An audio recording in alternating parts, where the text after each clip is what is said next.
Welcome to my Love Light Lifers, my beautiful Love Light Lifers. Natty T here, your vibrational coach. Today we're talking about the dreaded change and how to make shifts in your life, major shifts in your life, and not fall apart. Because change is so hard sometimes, so stay tuned for that.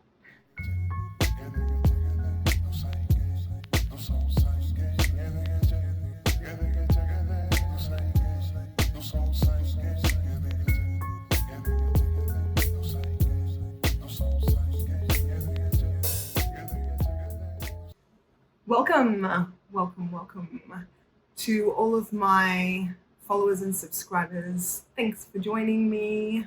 I love you.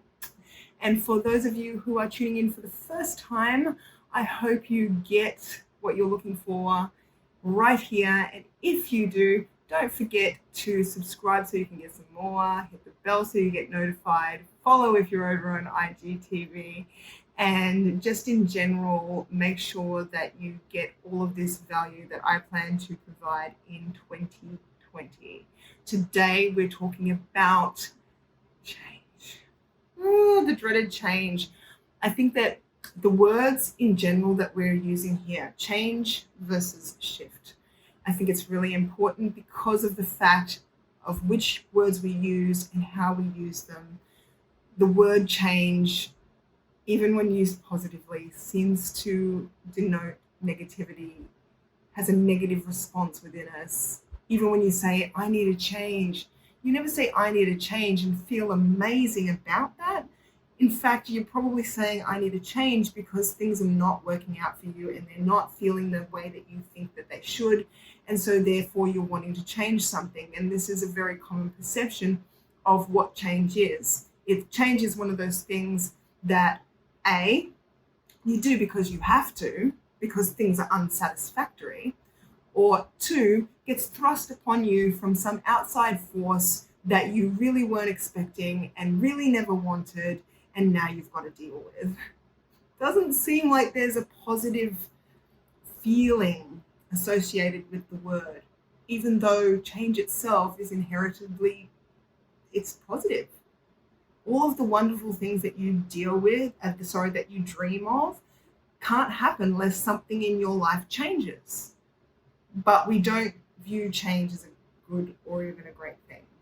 Shifts, however, when we're talking about shifts, we're usually talking about internally. And the difference here is that when you make an internal shift, it is inevitable that the internal shift will be mirrored back to you as an external change.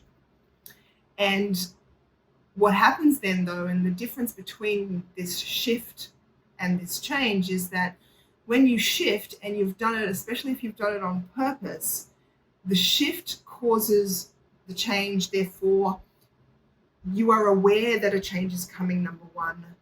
Number two, you're probably welcoming the change because you're ready for it, you're prepared.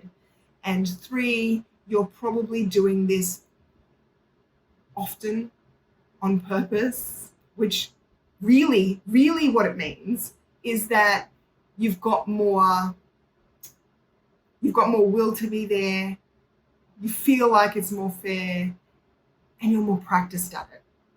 That last one is a huge one. You're more practiced at it. I'm used to dealing with huge change.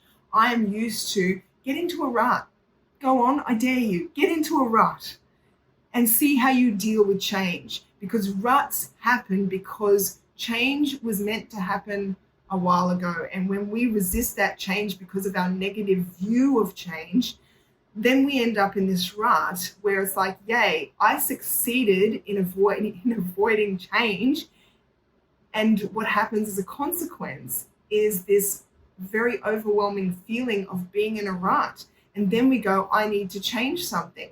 But we are past the point of being in a positive enough mind frame to make a positive change. Because at the point when the change should have happened, when the universe opened something up, when life opened something up and showed it to you and went, here's some options, here's some options, you either went, no, thank you, or you went, what are you talking about? What? There's what? I don't know, and just kept going. In other words, you didn't even see the options being presented to you. And when that happened and you moved and you successfully avoided your change, you then started to feel stagnant, and you may not have noticed it.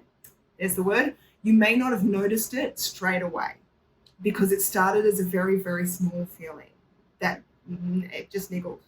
You didn't even notice it because there was all these other big feelings around it about other stuff. But the niggle turned into something bigger, until finally you're like, I hate my life. I hate everything about it.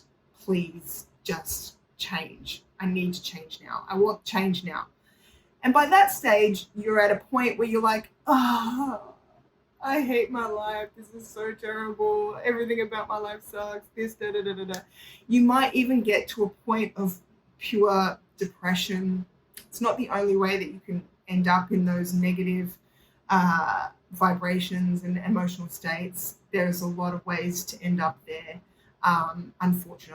Unfortunately, that sucks. But there's a lot of ways to end up in the positive end of that range too. But the thing is, are we focused more on the things that are going to take us one way or the other? And that's where you get to choose. And so if you are constantly being proactive about your shifts, in other words, if you're not ignoring something, when you get that niggle, this is how it looks, because most people look over this and they don't realize that what they're doing is like that they're ignoring something that's going to benefit them if they look at it. And that is, for example, hypothetical. You get into an argument with your significant other, okay? If you really, really sort of, you've let this go for a while, you may not even notice, but what is happening is that you've been over defensive, maybe overreacted. And if you really fuck on, you might be like, no, I didn't overreact. This is how I feel, and therefore it is valid, and yeah. Okay? So you don't even notice that you won't admit it. Then sometimes you'll get to the point where it's not too far gone, to the point where you don't see it. You do see it, but you're like, I don't want to admit it. And then if you haven't let it go that far, maybe you're just experiencing, okay, yeah, I overreacted. I'm sorry. But if we keep going, we can go to, yes, I overreacted. I am sorry. But that overreaction happened for a reason. Then we can go, maybe I could find out what that reason was. You don't have to go digging. Don't go digging for it. Just let it come to the surface. It will. I promise. If you just sort of open yourself up and go, hey, I keep overreacting in these situations, it will come to the forefront of your mind as to why you're doing it. But the idea is, these little things that pop up, okay, where it's like, oh, if you could just admit to yourself, hey, that may be not the most healthiest way of dealing with that thing. That may not have been the most healthiest reaction, and not in the sense of other people's judgment, but is that who you want it to be? If somebody says something to you and you fly off the handle and you jump down their throat, it doesn't matter whether or not you were justified. You probably were. You probably very much justified in jumping down their throat. But ask yourself, how did I allow myself to get there? Is that who I want to be? And if it's not, then ask yourself, who do you want to be? And like I said, just be open to seeing what might be causing that. Because those sort of shifts will cause change outside that you will be ready for, because by the time they happen, you're very aware that they're going to happen and you're waiting for them. In fact, you're anticipating them, wanting them to happen. Okay? So my advice to you, get onto some shifts. Be proactive. Get onto some internal shifts. Let the outside world then reflect them back to you. That's it for today. But I will see you tomorrow. And don't forget to like, share, subscribe. I love you all. Thank you for being here. See you tomorrow.